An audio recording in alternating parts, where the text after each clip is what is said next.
management. I had a lot of credit card debt and it stressed me out. But what I thought was a solution turned out to be a problem. I kept hearing ads about debt settlement that seemed too good to be true. And actually, it was. When I called, they told me to stop paying my bills. That didn't sound right to me at all, so I hung up. Later, I found out that debt settlement is bad, real bad.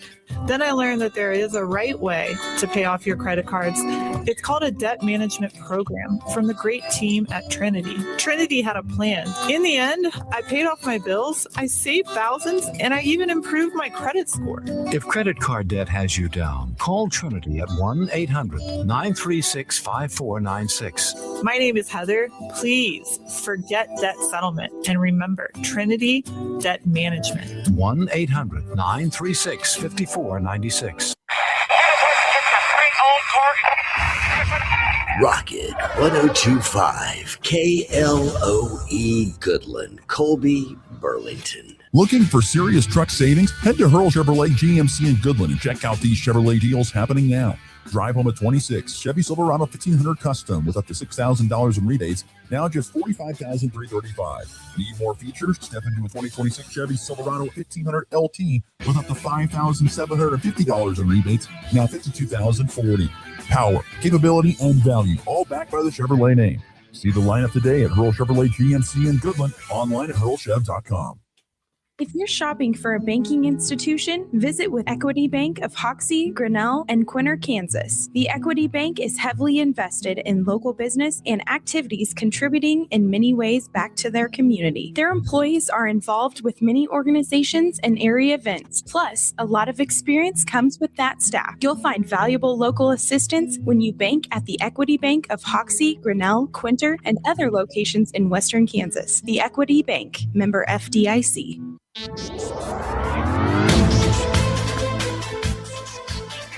With NWKS Radio News, I'm Connor Schuh. Early yesterday morning at 1:14 a.m. Central Time, an injury crash occurred in Thomas County that temporarily shut down I-70 between Colby and Oakley. A 2017 Freightliner semi-truck was hauling eastbound going about 60 miles an hour when it was struck on the back of its trailer by a different Freightliner, which brought the struck truck to a rest on the shoulder. The truck that created the impact came to a rest facing east, blocking each lane of the highway. The driver of the first truck, Jacobo Guzman Huizel from Greeley County in Colorado, came away from the collision uninjured, but the second driver, Harry Bardwaj from Georgia, suffered suspected minor injuries and was transported to Logan County Health Services in Oakley. For these and other stories, go to nwksradio.net.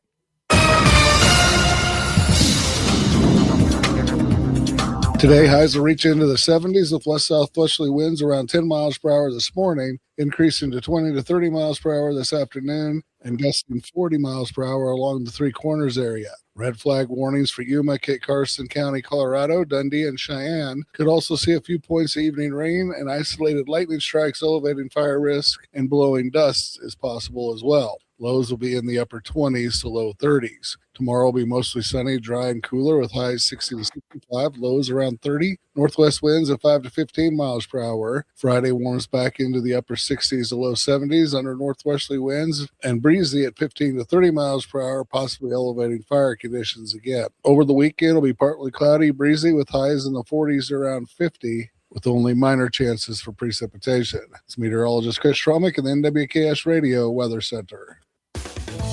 We've been serving ag families for generations because we believe farming isn't just a job, it's a legacy.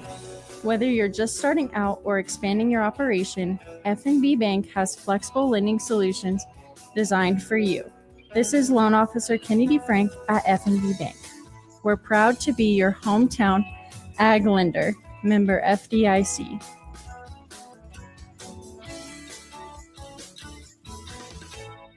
Are pests making your home or business uncomfortable? Call Pest Away in Goodland, Kansas, serving all of Northwest Kansas. They provide top-notch pest control services to keep your space safe and pest-free. From ants to rodents, termites to spiders, our expert team is here to help with effective, safe, and affordable pest control solutions. Don't wait. Call Pest Away today at 785-728-7166 for fast, reliable service. Your home or business deserves the best protection. When you gotta go, but there's nowhere to go, who you gonna call? Topside Portables and Pumping, that's who. Weddings, job sites, farm parties, they've got clean, reliable porta potties that don't stink, literally. And if your septic tank smells worse than last year's chili cook-off, they'll pump it out fast. No mess, no fuss. Family owned, Heartland values, always ready. Call 785-728-8089. That's 728-8089. Topside Portables and Pumping. When duty calls, they answer. Looking for insurance that actually puts you first? At the insurance agency in downtown Goodland, we're independent, which means we work for you. Whether it's auto, home, crop, or business, we shop top carriers to get you the best coverage at the best price. No pushy sales, just honest advice from people who live right here in your community. Give us a call today at 785-899-5011 or stop by 1020 Main in Goodland and let's get you covered. The Insurance Agency. Insurance the way it should be. At Ray Community District Hospital and Clinic, they believe in promoting healthier living through compassionate quality care. From state-of-the-art maternity care to life-saving emergency services, their dedicated team is there for you and your family. Whether it's managing diabetes, navigating recovery, or receiving specialized treatments, they're committed to your well-being. Discover the difference a community-focused hospital can make. Visit rayhospital.org today to learn more. Ray Community District Hospital and Clinic. Your health, our priority. This season, Cornerstone Orthodontics is proud to cheer on our local athletes. Just like great sports teams, a winning smile takes teamwork, dedication, and the right game plan. At Cornerstone Orthodontics, we're here to help you and your family score big with confident, healthy smiles that last a lifetime. Visit us at cornerstoneorthodontics.com. Locations are in Colby, Hayes, and Great Bend. It's back, and it's the most popular promotion of the year. The NWKS Radio Bracket Challenge is here. In the corner of 3. Go! Pick up a paper bracket at participating sponsor locations, fill it out, return it, and you could win a stack of cash for your hoops knowledge. No apps, no gimmicks, just bragging rights, buzzer beaters, and a chance to cash in. This year's NWKS Radio Bracket Challenge is proudly brought to you in part by Zibbelman's Jewelry, the Insurance Agency, Hoover Lumber Ace Hardware, Fitz's GM Center, and F&B Bank. You ready? Ready? 1, 2, 3, 4! It's time for the Morning Blitz with Ross Volkmer. If you want to win in football, it all starts up front. Mass kicks ass. And Connor Schuh. He's the new guy. The High Plains only local sports talk show. Broadcasting live on Goodland's Rocket 102.5 and video streaming on YouTube, Facebook, and X. They're basically idiots. Covering it all from the preps. Up ahead to Blair Lennon. Lennon the crossover back to Cure. Hello, boom! A two-handed tomahawk flush.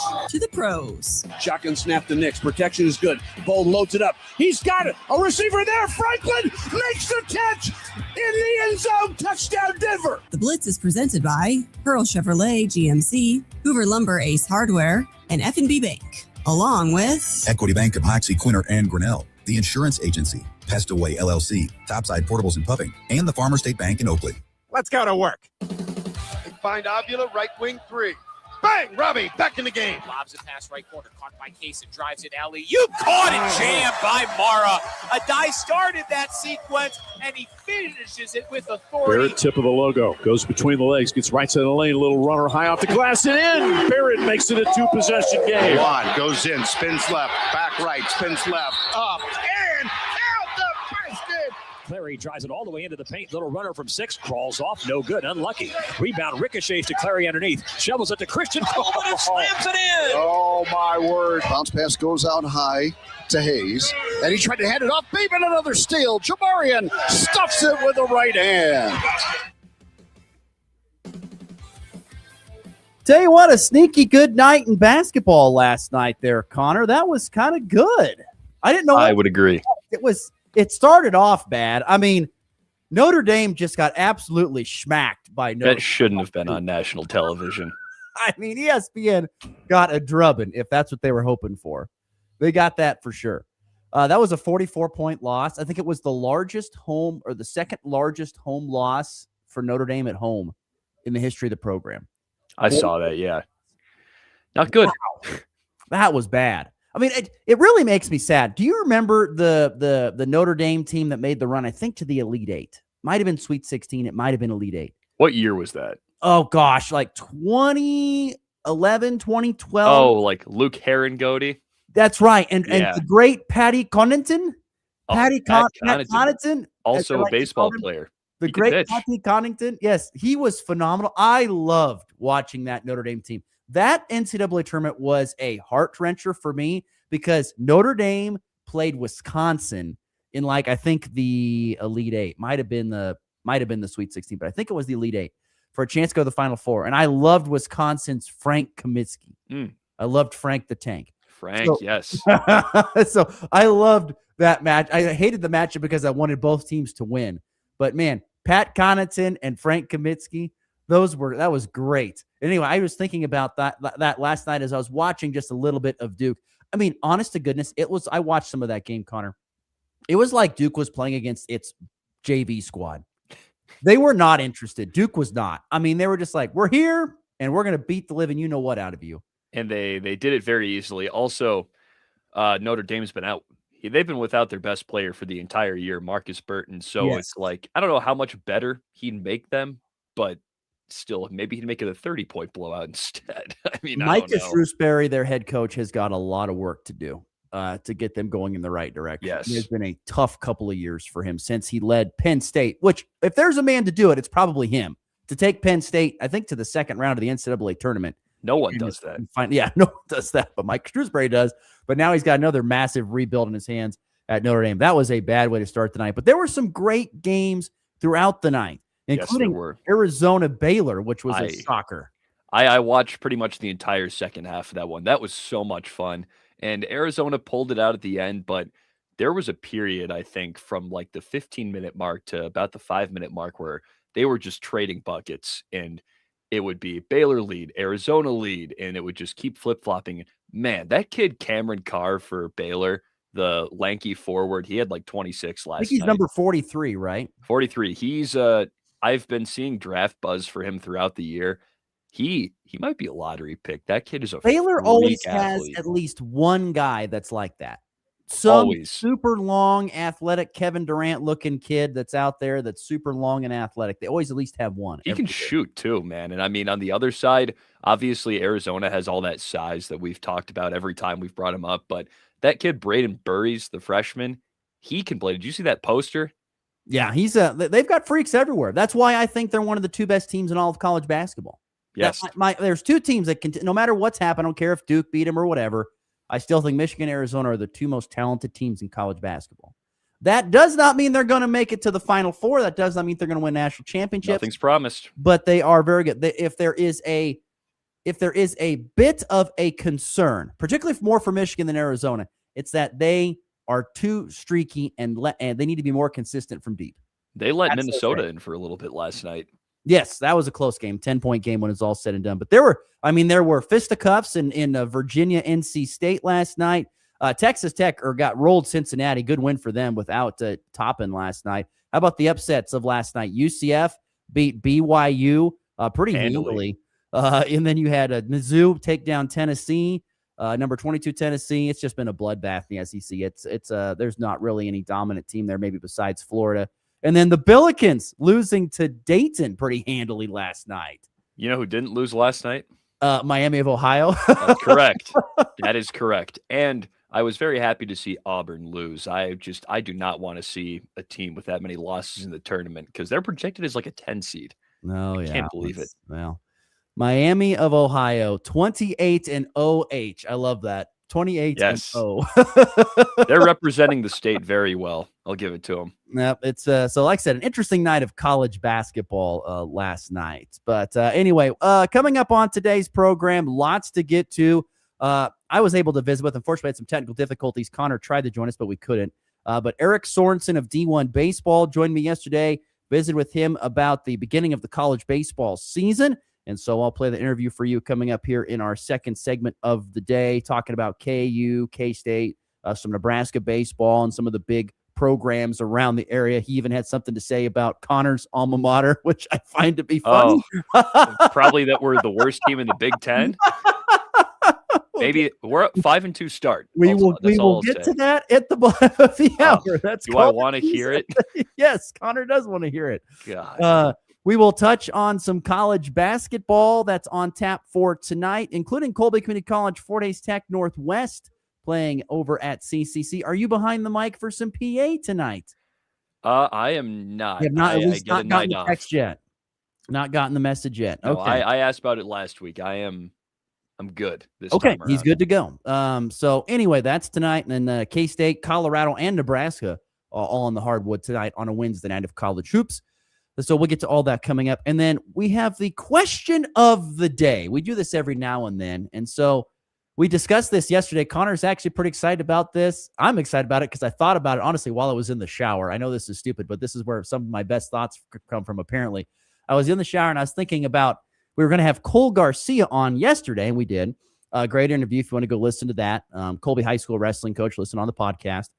But anyway, we had Cole on, and I was thinking about, prior to the interview, I was thinking, he's had a lot of 100 career wins for Colby. Morgan Hills and Ryder Dempy Wolf, and lots of guys have racked up over 100 wins. And there's lots of wrestlers around the area that have done that as well.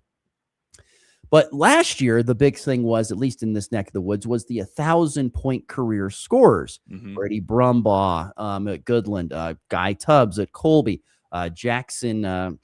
I know I can't want to say Jackson Miller, but that's not right. The young man down there at Jackson Rumford, there we go, was down at Scott City. He had 1,000 career points last year. I think there was even a young man at Hugoton who had 1,000 career points here recently. So what is more challenging to do? Is it 100 career wrestling wins or 1,000 career points? We'll get to that here in just a matter of moments. So we're going to get to that in a second. But I want to talk about the high school basketball playoffs last night. The ladies were on the floor for 1AD1 and 1AD2 area schools. Here's what happened. Decatur Committee beat Ellis 71-27, pinning the Lady Red Devils against Osborne on Monday. They're at home in Oberlin. St. Francis girls had their season end. They lost 58-14 at Central Plains. Their season ends at 4-17. Weskin girls fell at home to Pawnee Heights, 58-51. That ends their season at 6-14. Golden, that was a minor upset. It was an 8 versus a 9. Weskin had the higher seed. I don't want to say it was a huge upset, but Weskin did get beat by Pawnee Heights.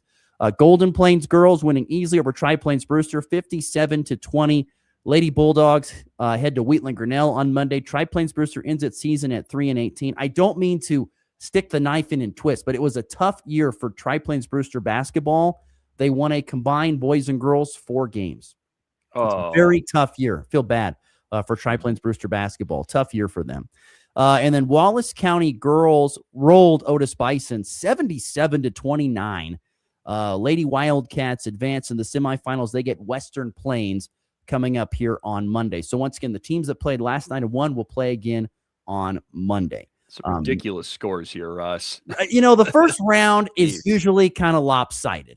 I figured. You got to separate the cream from the rest, and the cream rises to the top. You get into the semifinal. Now, I believe that more at the smaller classifications. We're going to see a few of those in 2A and 3A, but maybe not as many, a few more competitive games. Like, I really think in the boys 3A bracket, we're going to see a lot of competitive games and even some upsets. I agree. I really think we're going to see that. And we'll get into more on that tomorrow because there's no basketball today. It's a day off today, so no high school basketball. It will resume Thursday with 3A boys and 2A girls in action starting on Thursday night. So we'll talk more on that tomorrow.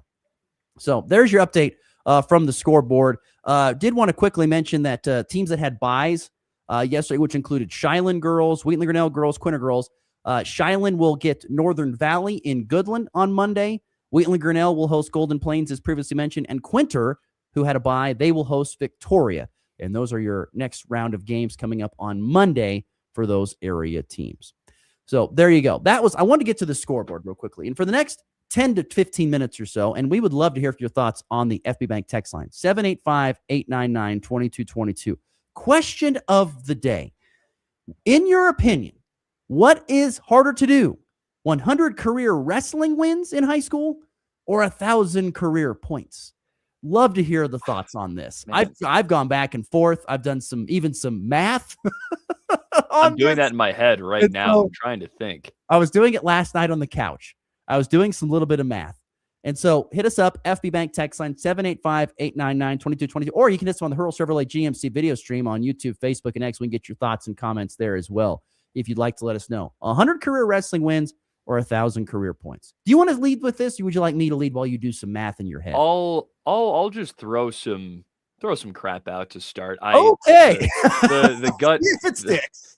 The gut instinct would be points, because I think of just that basketball, well, it's a team game that you can get set up consistently. And if you're in a really good offensive system and you're the guy, or maybe the number 2 guy or gal there, you can get a lot of open looks. And let's say, okay, so minus playoffs, there's roughly 22, 23 games in a regular season. So if you're starting, I don't know, every game for, let's say, 3 years, that's almost 70 games. So what would you have to average?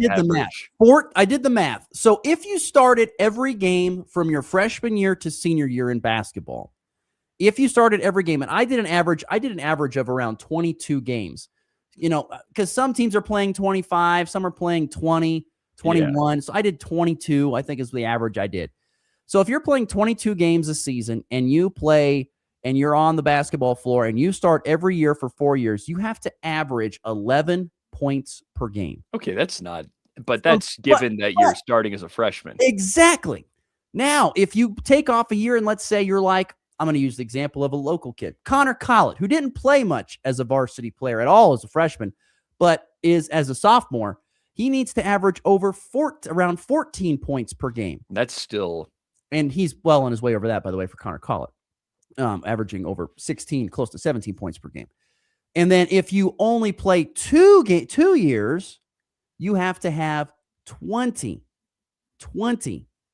points per game roughly to make it to still points. If you can play and you're in a pretty good system, I again think that's fairly attainable. But on the wrestling side, how many matches are you getting into a year? Well, remember we asked Cole Garcia this yesterday, and he said, on average you're getting around 30, maybe he said 30 per year, maybe 40 tops.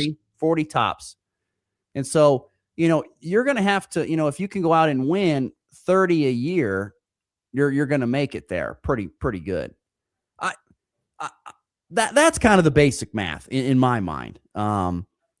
So as I look at this, and this is the way I guess I see it, I think it is slightly harder to get 1,000 career basketball points than 100 career wrestling wins. I think it's just slightly harder.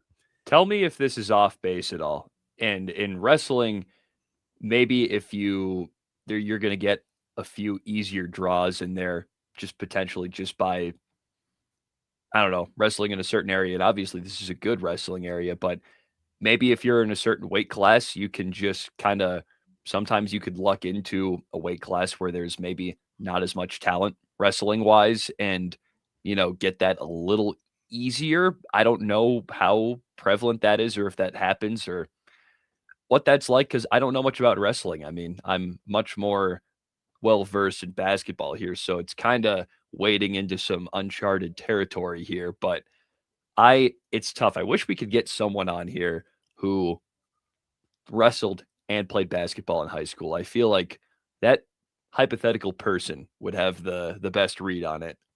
That would be what the FB Bank text line is for, 785-899-2222. So if you're someone who also wrestled and did basketball, in your opinion, what is harder to do? Is it 100 career wrestling wins or 1,000 career points?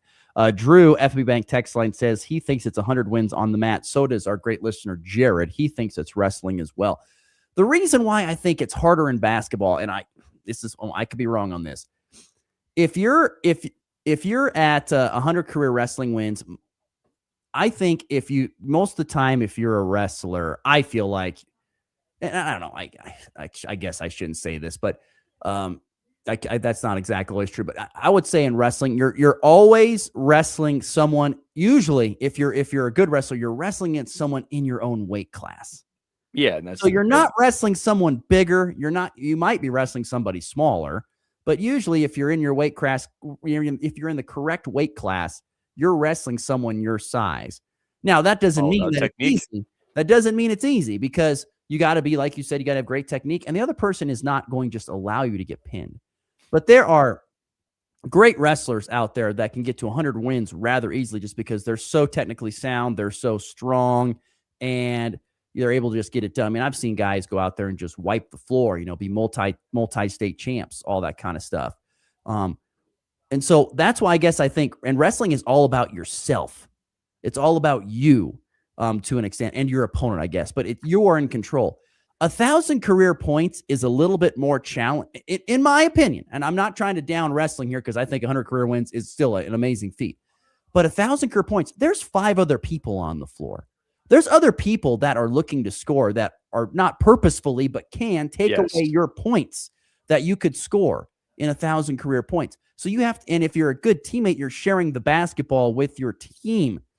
And so to get 1,000 career points, I think is just a little bit harder because there's more team there. You are trying to be stopped by more than just one guy. You've got 5 other defenders to get to. And more times than not, you're not going to, I don't think you can wrestle as a freshman easily because you can wrestle at 106 or 113. If you're a small guy or something like that, or even if you're a big guy, you're not super coordinated as a freshman, you may not play a lot of varsity basketball. No, but I have this. Jared brings up an interesting point, which is, I mean, it's obvious, but it's true. You're going to have a lot more opportunities to score points at a basketball court. And on top of that, I have this thought. If you're a really good spot up shooter, and that's something that's, I'm not going to say that's one of the easier things to learn in basketball. If you are just like picking up a ball for the first time and, really getting into the swing of things as you're going into high school, you can get minutes off being a really good shooter. And if you're a guy who can just run around screens and catch and shoot, you can get yourself 11 to 14 points per game, not easily, but easier than if you're a person who can't shoot the ball as well. And I think you have more opportunities to get on the floor earlier. So by that virtue, there's more people like that could hit that 1,000-point threshold, especially if they develop into more of a well-rounded scorer as the years go on. So I think there's more potential for that than someone who is so technically sound at wrestling that they're just going to go out there and destroy everybody and get 100. So I think the wrestling, just by that logic, is harder. On Facebook through the Hurl Chevrolet GMC video stream, Eli chimes in, says 100 career wrestling wins. Morning, Eli. Thanks for listening, buddy. Appreciate it. Let's see here. More text lines, more stuff coming in. Jared says, I think you have more opportunities to score points than scoring mat wins. He thinks there's more opportunities in basketball.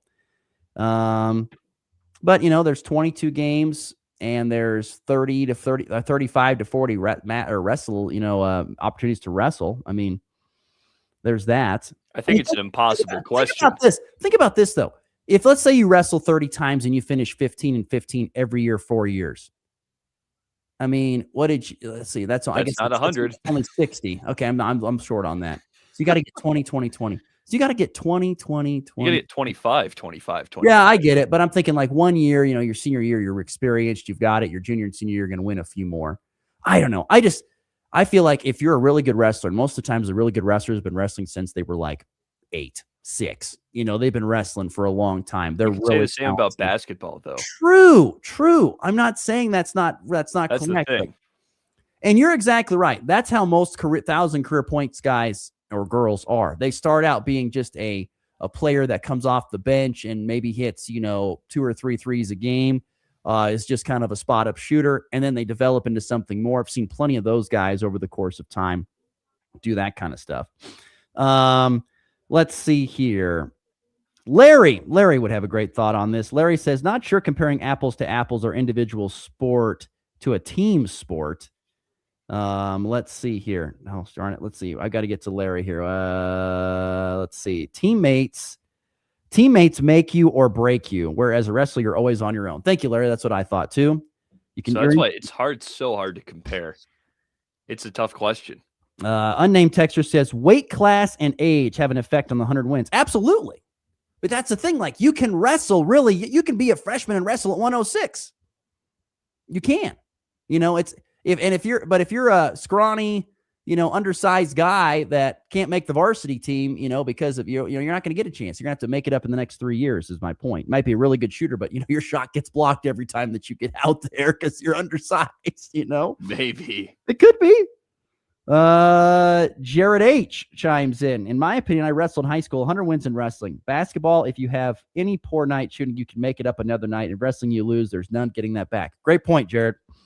Great point on that. That is true. You can go 10 points, then 30 points the next night. My guy, Steve from Binkelman, in basketball, they can double or triple team. So no in wrestling. What is that? In basketball, they can double and triple team you. No, so in wrestling. He thinks wrestling's easier. Okay. I guess that could mean. I mean, he's just saying it's a one-on-one battle in wrestling all the time. That's true. 100 career wins happens in lower weights than heavier weights. Yes, I would understand. I agree that. But as you grow to an extent, you can move up a little bit in weight classes and things of that sort. I think it's just a fascinating discussion. I mean, 100 career wins. Tyler chimes in, goes, what about 100 career pins? Well, if it's 100 career pins, I'm going to say it's definitely easier to get points than to get 100 career pins in wrestling. Not just wins, but pins. That means you're dominating if that's the case. So I don't know, but it's a fascinating thing. The public believes it's wrestling, and that's perfectly fine. I don't have a problem with that. It's definitely a challenge. I don't know. I just think there are more factors that come into play in points. You know what I'm saying? Yeah. There's more factors that come in than there is when it comes I mean, I agree. Like with, double and triple teams like someone mentioned, and, I mean, how often you're going to get on the court year by year, but I guess that's also kind of the same with wrestling. If you're just not, I don't know. This is another this is thing to tough. think about too is wrestling's such a physical sport. Injuries are usually more likely in wrestling than they are in basketball. So you play more basketball probably than you would wrestling if you can't stay on the mat because Injuries are still pretty prevalent in basketball, though. I'm not saying they're not, but they're usually, yeah. Let's see here. Jared H. Easier to get 1,000 points than 150. Jared H. thinks it's easier to get 1,000 points than 150 career wins in wrestling.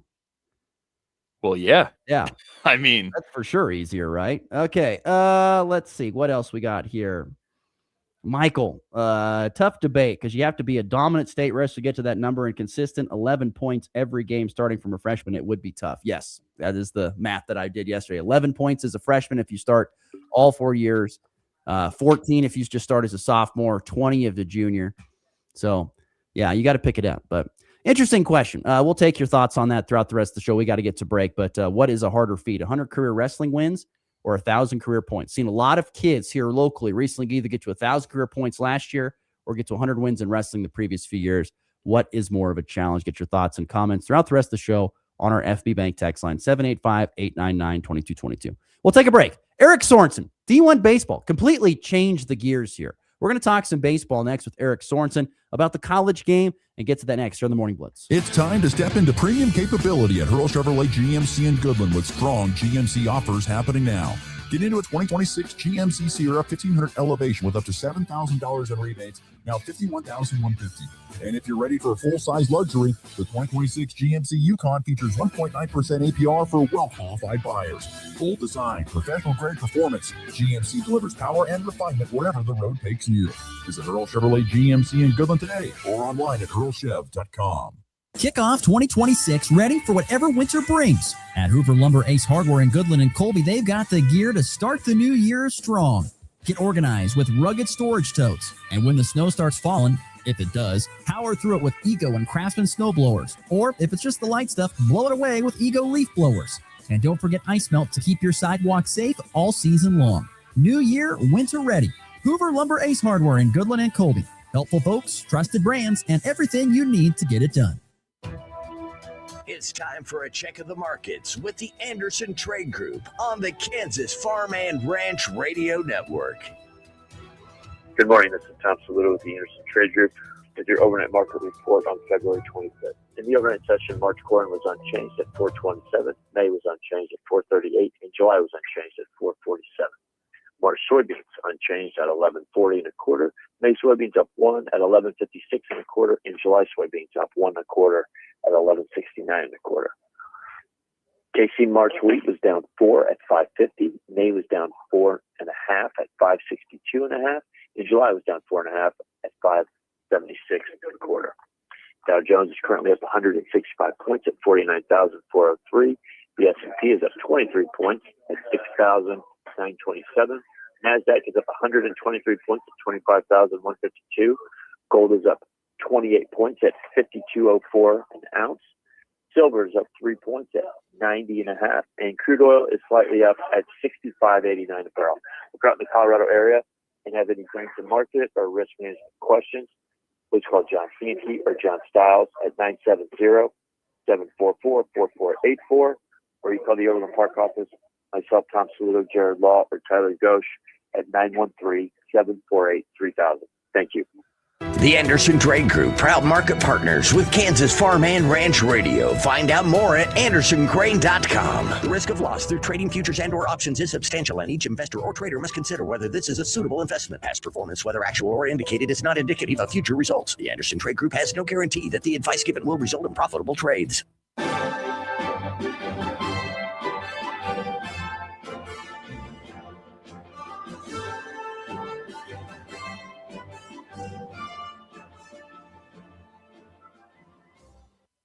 At Nutrient Egg Solutions, we're dedicated to helping you achieve your full potential by connecting you with the knowledge, tools, and solutions you need for success. Partner with our team of experts who are ready to tackle the unique challenges you face at each stage of the season with customized, whole acre solutions. Speak to your local crop consultant or visit us online at nutrienteggsolutions.com to learn how we can work toward feeding the future together. Kansas Corn reminds you that E15 fuel is the right choice for every kind of driver. For the car enthusiast, E15 has higher octane. For the thrifty driver, E15 is priced lower than regular unleaded. For the nature lover, E15 provides cleaner air. For the shopper who buys local, E15 has more ethanol from our Kansas corn farms. Choose E15 for a higher octane, lower price, and cleaner American fuel. This message from the Kansas Corn Commission. Learn more at kscorn.com. Breaking down the plays, the players, and the passion. Who's got it better than us? Nobody! This is the Morning Blitz.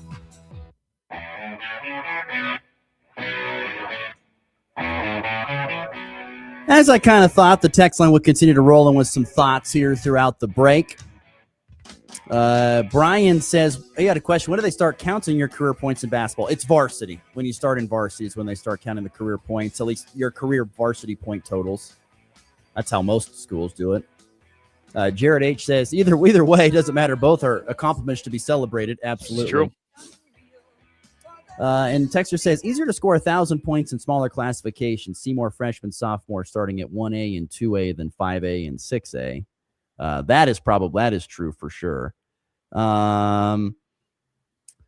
Let's see. Eli texted me. So I know Eli from my time when I was in Colby. He texted me. He goes, here's a great stat for you. He's coaching soccer over in Iowa, is Eli.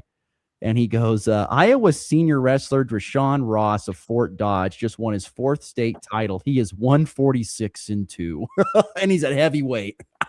That's incredible. Yep. He is, it is impressive for sure. And Tyler wants to know, so a young lady up in Cheyenne, Taylor McCarty, what's her career point? She's going to have an impressive number by the end of her stat because she's played a lot since she was a freshman, and she averages like over 15 points per game as a freshman. I just looked it up, and without all the numbers being in, she currently has over 1,200 points, but I think they're still missing some games there. So I'm guessing she's close to, she might get to 2,000 career. I think she's going to get to 2,000 career points. And that is a really big feat for Taylor McCarty. And not only that, she's going to have, I think, in volleyball, almost over 2,000 kills, or pretty darn close. 2,000 kills? Yeah, in volleyball. Not bad. Not bad. Fantastic athlete. Reason why she's getting recruited by Division I schools for sports. There's the reason why that. And all from small little Bird City, Kansas, which is always a great story to see. Okay, we got to get to our guest of the day. Eric Sorensen, unable to join us live. He's on the West Coast, and so he's not going to get up this early to join us live. I can guarantee you that. He would laugh in my face if I asked him to do that. But Eric Sorensen, D1 Baseball, joined me yesterday talking about the college baseball season underway. Asked to start him off, Are you even ready for the college baseball season, Eric? 2 weekends into the college baseball season, I felt my addiction kick in right away. So I'm tweaking fine with my college baseball that I've got right now. But yes, I do realize, and I thank you for having me on, because I know you can talk about so many other things, as baseball's not quite front of mind yet, obviously. But thank you again for having me on and talking some stitch ball. I appreciate it. No, absolutely. This is fantastic. I want to start with kind of the local teams around our region. First and foremost, Kansas State off to a 6-1 start. I know you're good friends with Pete Hughes, head coach there for Kansas State. But boy, they're really off to a fantastic start here in 2026. Yeah, what are they? 6-1 right now.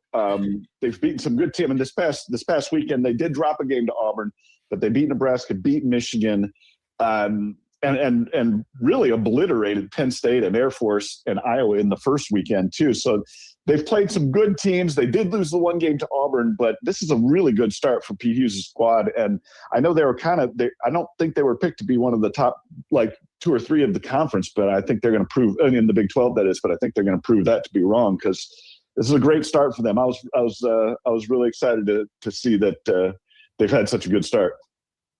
Why do you think Pete Hughes has consistently had a really good baseball program there? And once again, at one of the places that's north of the Mason-Dixon line, where we know sometimes baseball is hard to be successful at. Why do you think he's had so much success at a place like Manhattan? Man, the thing I always kind of come back to, in fact, Brian O'Connor, name drop on you here. Brian O'Connor was coaching at Virginia last year, and we were talking after their game. I went to a game up at Cal last year and saw Virginia play. And he was telling me afterwards, because we were talking about Texas having such a good season. He was like, you can't tell me coaching doesn't matter, because look what Texas is doing under Jim Schlossnagle now. And it's true. And Pete's kind of just that way, just a good, hard-nosed coach. And he did really well. He brought Virginia Tech. He made them a top 25 program when he was there. I think he was at Boston College before that, took them to a NCAA regional. So he's just won wherever he's gone. He just gets it done. He was also at Oklahoma for a while. I forgot about that one. He was at OU for a while too. Everywhere he's gone, he's been a winner. And so I'm not shocked. And of course, I talked to you last year after I drove by to see Kansas State's new baseball stadium, or rebuilt baseball stadium. And that's a great facility. So you build the right facilities, you get the right coach, you're going to get the right players and win. And that's what he's done there at K-State. We're visiting with Eric Sorensen of D1 Baseball. It's been interesting weather here in our parts. So we've had actually some really nice weather here and kind of limited snowfall to an extent. And so I think a lot of teams from this area have been able to get outside to get some work in, which can be so advantageous that they usually don't get because of the winter months. Nebraska and Kansas both off to solid starts as well. A few teams that we cover around these parts. I mean, talk about the advantage that teams have just by being outside early on in a season. It really makes a huge difference. Although I can debunk that a little bit. Here's what I'll tell you about that. I was talking with Tracy Smith of Michigan, the head coach from Michigan, and they, in the opening weekend, they beat Arizona, they beat Stanford, they beat Oregon State, and then lost to Oregon State. They split with them. So after the game against Stanford or against Arizona, I asked him, I was like, Tracy, you guys are playing great. What was the key of you guys had a lot of outside practices? And he goes, we got outside for 2 practices this preseason. One of them was in 13-degree weather for just 30 minutes because we just wanted to get our outfielders to look and see what a pop fly looked like, get them used to seeing a pop fly. So yes, in his case, I don't know how Michigan has done it, but they've gotten off to a great start without any preseason practice. But in most cases, I think that's an outlier. Most cases, if the weather gets it's a little temperate and teams like you just mentioned, like Kansas State and Nebraska and even Creighton has gotten out a couple times outside. It can be a real advantage, and it's really good to see all of those teams, including KU as well. All of them getting off to really good starts, and I think possibly that just getting a few extra practices in when you might not normally get them in is I think is really advantageous, despite what Michigan has done. I've seen 2 different approaches to the first couple weeks of the season. K-State and Nebraska have gone and played in these MLB Desert Invitationals or the College Baseball Classics, wherever they may be. You see a lot of teams doing that. And then there's a few teams out there that are still, going south and playing some, a team for a 3-game series to begin their season. Kansas, for example, I think took on Texas Rio Grande Valley and recently did McNeese State here this past weekend. In your opinion, what is better for an end-of-the-year resume, these classics to play in or to get a series against the squad? Oh, I think the more variety of teams you play, the more you kind of cross-pollinate the country with the different teams. I think that helps you a little bit better as far as like if you're talking about RPI, I assume is what you meant. But yeah, if you're just talking about getting your ranking up a little bit better, I think these tournaments are really a great way to do it. And there's a lot of them coming up this weekend as well. But at the same time, if you're in Nebraska and you're going down to play against an SEC team like Auburn, that is going to be pretty good. In fact, they're in the top 10 now. You're pretty likely to get good points out of that, especially if they can get a win or two. That would be great, but it's still going to help them a little bit with just by going down there and playing the road games, because true road games do give you a little bit more of a bump as far as that goes. But I tell you what, as a fan though, these tournaments, these get-togethers that they have that you mentioned in Arizona, in Houston, and in Round Rock, and this coming weekend is the best. I mean, they got 4 different ones. One of them's be in Las Vegas, where I'll be. I just love these tournaments. I love that they've started to get more popular. It's gotten like for instance, LSU has took part in one last week in Jacksonville.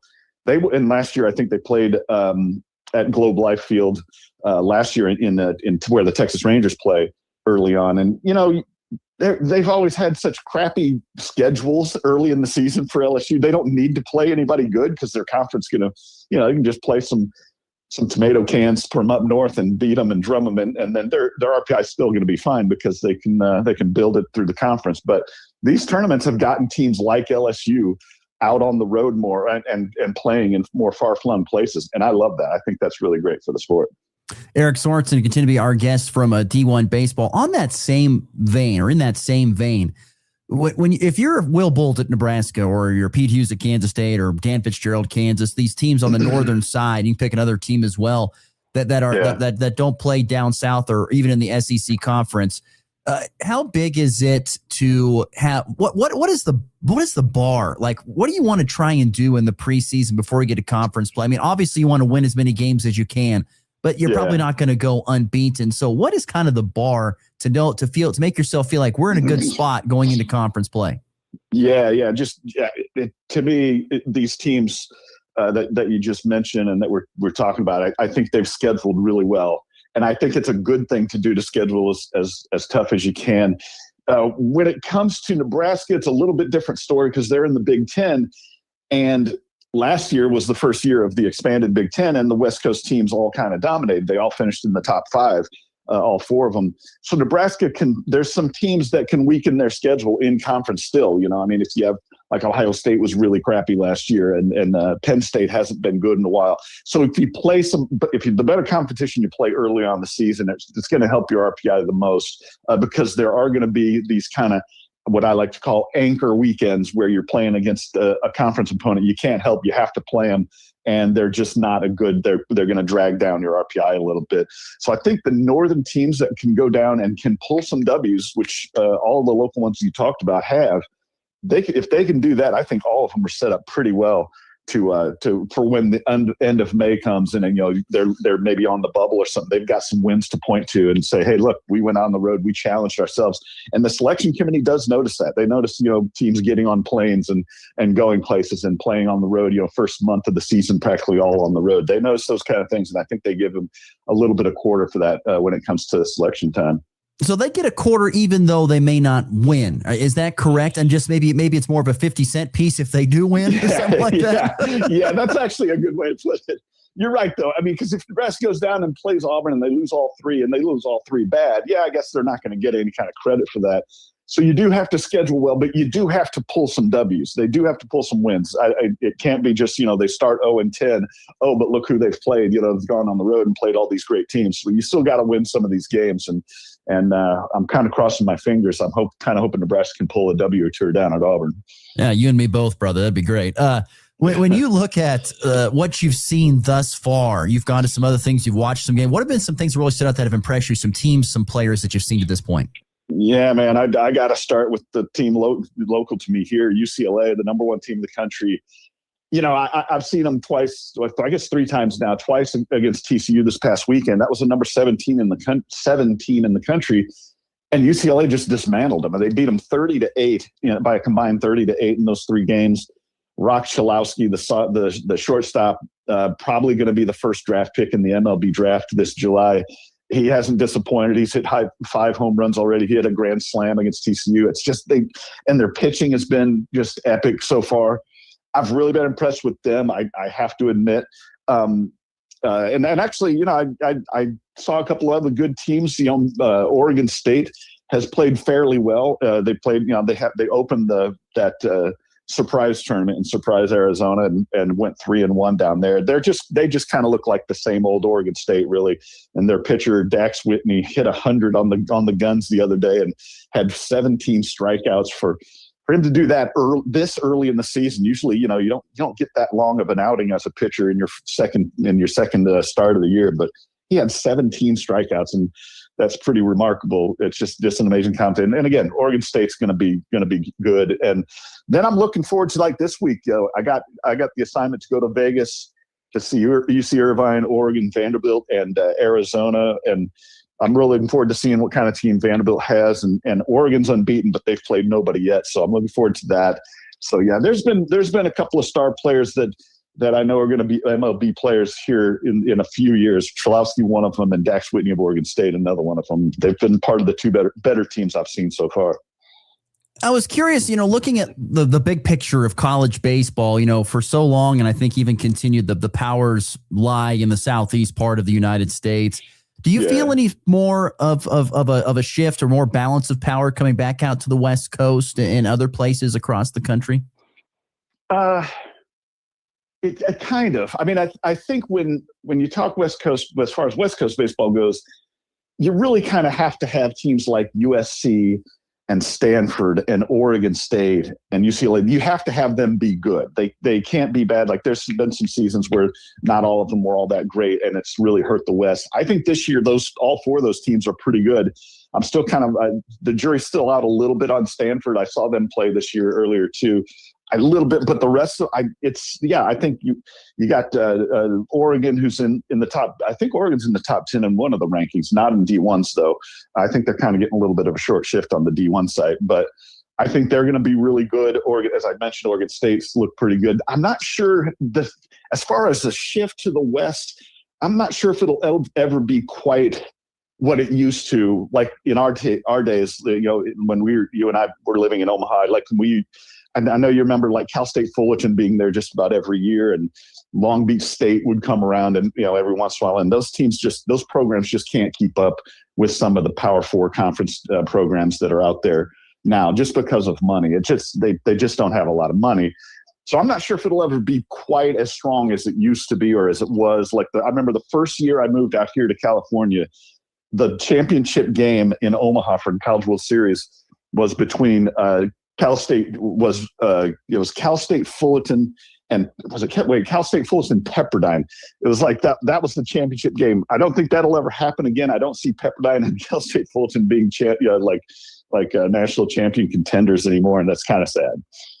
Yeah, I can understand that for sure. Eric Sorensen at D1 Baseball. Eric, it's always great to catch up, my friend. Look forward to doing it all throughout the spring. Have a good one. Yeah, man. Looking forward to the next time, Ross. Appreciate you. Once again, that was Eric Sorensen joining me yesterday to talk about college baseball. Speaking of college baseball, lots of upsets last night. Number 1 UCLA lost to San Diego State. Georgia Tech and Arkansas both were taken down by Georgia State and Arkansas State, respectively. And then McNeese beat LSU, which McNeese was just beat by Kansas in a 3-game series. So Kansas is better than LSU is what I'm taking from that. That's right. Kansas is better. By the way, K-State played Louisiana last night. They lost in a pitcher's duel, 1-0 to drop to 6-2. Those Raging Cajuns. We're going to take a break, come back. We'll wrap the show with some thoughts on college basketball tonight, and also some news out of the Denver Broncos camp yesterday. We'll get to that all next here in the Morning Blitz. Craving something delicious? McDonald's has you covered. From hot, fresh breakfast to juicy burgers and crispy fries, there's something for everyone, any time of day. And don't forget to try our classic McCafe coffee or refreshing McFlurry. Visit us in Colby, Goodland, Burlington, and Lamar for fast, friendly service and the flavors you love. Drive through, dine in, or order ahead on the McDonald's app. We'll have it fresh and ready. McDonald's, I'm loving it. Holly Gelby is the area leader in quality 2-year-old Gelby and Balancer bulls. Our bulls are developed with little corn to ensure soundness, longevity, and productivity for you, the producer. We sell our bulls by private treaty as 2-year-olds to provide customers with bulls that can cover more cows and maintain their condition. For more information or to view the bulls, visit our website at www.kansasbulls.com or call Orrin at 785-626-0081. Holly Gelby, quality 2-year-olds, bulls that are big, stout, and ready to work. We need reliability with a personal touch. Call Miller Construction Services, LLC. With over 40 years of hands-on experience, this family-owned and operated company is your trusted construction leader across Northwest Kansas, Northeast Colorado, and Southwest Nebraska. Licensed, bonded, and proud to be a Chief Buildings Independent Authorized Builder, Miller Construction builds durable storage facilities, warehouses, municipal projects, and more. Be sure and visit millercs.com. That's millercs.com, and let's build your future together with Miller's Construction Service, LLC. From the headlines to the highlights. It's good! The Wildcats are champions of the Big 12! This is the Morning Blitz.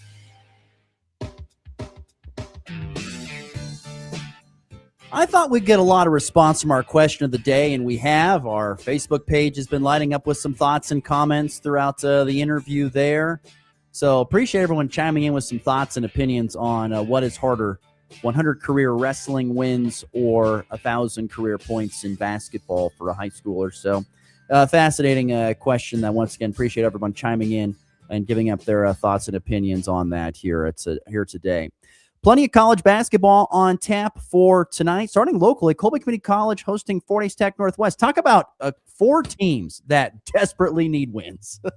Yeah, you're telling me. And I think one of them that could use it probably the most would be the Fort Hays Tech Northwest men's team, because I think they have that just slim outside shot of getting a home game in conference, or, well, for the conference tournament. So if they could get a win here, it'd be a nice start for the last, well, actually, never mind. I don't even think they have a chance because it's only 2 games left, and I think they're 3 games back. No, I think there's 3 games left, I think. This is 2 after this one. I think there's 3 total. Feel pretty confident. There's 3 after this one, I think. Or 3 total. Might be right. I think I am. Nonetheless, yeah, basketball tonight, Fort Hays Tech Northwest, Colby Community College. Like you said, the Tech Tiger men definitely could use a win. Colby Community College men are scraping, although if they could get another win or maybe another 2, they might be able to get out of the final spot, at the last place spot of the standings, the Colby men, despite having the tough season that they've had. And the women's game, you look for Colby Community College try and bounce back after a disappointing loss at Pratt on Saturday. They got to be hungry for this one tonight, I would guess. So I would imagine so, and I don't think it will be too much trouble getting it. The K-State Wildcats are on the road tonight at Colorado. First trip to Boulder for K-State men's basketball since, any guess on that? I guess this is probably their first since, I'm going to say 2015. First since I moved to Western Kansas. 2011 was the last time that K-State was going to Boulder for a basketball game. 2011, the first time they'll play there inside the CU Events Center. Just after 8 o'clock Central Time tip on 100 Point Through the Ride, televised on FS1. Colorado, by the way, has won 3 straight home games, and K-State looking for their first conference road win since pretty much the beginning of conference play. I don't know if we're getting that. I don't know if we are either. Colorado's playing well. Also tonight, Nebraska basketball hosting Maryland at Pinnacle Bank Arena. Trap game. I think it's a challenging game. One thing that concerns me about Nebraska is that they are not the most athletic squad out there. Maryland usually has dudes. They have some athletes. They may suck, but they have some including athletes. Former Kansas guard Diggy Coit, who can go off for 40 points any night. So he did. A tough one tonight. Nebraska still dealing with the flu going through the locker room, unfortunately. So we will see what we can do there. Let's see. What else can we get to here? Softball real quickly. Got to get to some softball here real quickly. Softball yesterday, Fort Hays Tech Northwest softball. They won their first game of the year last time out. They beat, Mid-America Nazarene. They lost 17-4 in game one. And let's see what else. 17-4 in game number one, and then 12-8 in game two. They win 12-8. They lost 17-4. They're 1-5. Colby Community College softball, by the way, in action tonight. All right, let's get to the walk-off. High drive, deep left, grand slam, and back lifts his ball high and deep to right. How about a walk-off Grady? Thomas to the 10. Denver's going on to New England. They win it on the first play of overtime. Mahomes flings it. It's there. Hardman. Jackpot. Kansas City. Big news surrounding Broncos football yesterday, but not surprising news. Sean Payton said he will step down and will no longer be calling plays. New OC Davis Webb will do that. This is what Coach Payton had to say at the podium yesterday. He was at the NFL Combine talking about this change to the offensive side. He's extremely talented. With regards to play calling, it's something that, I think he'll be really good at it. And I know that's like, man, are you going to give up play calling? And I would only do that if I felt like it would help our team. I'll still be involved with what we do offensively, just like what we do defensively. But I do think he has a gift. I think he's real sharp. I'm glad he's on our staff. So I'm looking forward to it. I challenged him in the offseason prior to that preseason game. He did a good job. But I think it'll help us, and certainly I wouldn't do it if I didn't think it was going to help our team win. There you go, Sean Payton. Any thoughts on this, Connor? Good move? Wrong move? I think it's one of those that you just don't really know what to expect since, as far as I know, Davis Webb hasn't called plays before in his career, hasn't been an OC. So I think that's one that the jury's out until we see what happens, honestly. Well, I know one thing. If they didn't give him the OC job, I think he would be someplace else, like Buffalo, being an offensive coordinator, if they didn't let him call plays. I think they almost had to do this. And so it's for the first time, I think, since 2006 that Sean Payton will not be calling plays as the primary play caller. So anyway, we'll see how it all pans out in the coming season. I know that's what Bo Nix wanted. He gets what he wants, does the new guy. All right, that does it for us today. We will see you back here again tomorrow for another edition of the Morning Blitz. We'll be talking more high school basketball tomorrow as postseason resumes after an off night tonight. Have a good one.